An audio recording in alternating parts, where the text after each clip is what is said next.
Real মাদ্রিদের কপালে যেন শনির দশা লেগেই আছে। ইনজুরি, বাজে পারফরম্যান্স, প্লেয়ার সাইনিং সবকিছু মিলিয়ে তালগুল পাকিয়েছে এই স্প্যানিশ ক্লাবটি। বার্সেলোনার কাছে স্প্যানিশ সুপার কাপ হারের পর আর ঘুরে দাঁড়াতে পারেনি ক্লাবটি। এর মাঝেই ইনজুরির বড় লিস্ট যেন কপালে চিন্তার বাজ ফেলেছে প্রেসিডেন্ট ফ্লোরেন্তিনো পেরেজের। রদ্রিগোর এসিএল ইনজুরির পর এবার নতুন করে এসিএল ইনজুরির সংখ্যায় কিলিয়ান এমবাপ্পে।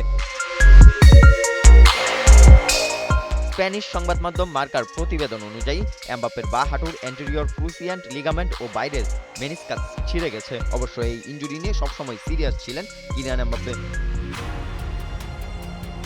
রিয়াল মাদ্রিদের চিকিৎসায় অসন্তুষ্ট হয়ে ফ্রান্সে পাড়ি জমিয়েছেন উন্নত চিকিৎসার জন্য, কারণ মৌসুমের শেষেই তো অপেক্ষা করছে 2026 বিশ্বকাপ।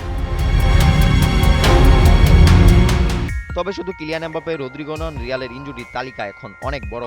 Jude Bellingham, Eder Militao, Raul Asensio, David Alaba ও কামাভিঙ্গার ইনজুরিতে মাদ্রিদের গ্যালাক্টিকো ভেঙে এখন চূর্ণ বিচূর্ণ। লা লিগায় টানা 2 হারে ড্রেসিং রুমে এখন শুনশান নীরবতা। রিয়ালের লিগ জয়ের আশা পুরোপুরি এখন বিচ্ছিন্ন ঘটনা। তবে সব বিতর্ক ছাপিয়ে আলোচনার কেন্দ্রবিন্দু এখন ইউএফা চ্যাম্পিয়ন্স লিগ, আর এই ম্যাচের উপরই ঝুলে আছে মাদ্রিদের চলতি মৌসুমের শিরোপা জয়।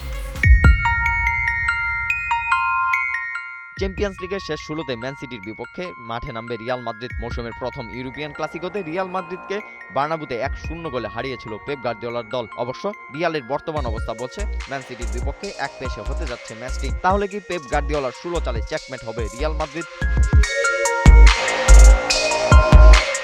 রাবিদ বিন হুসাইন, 71।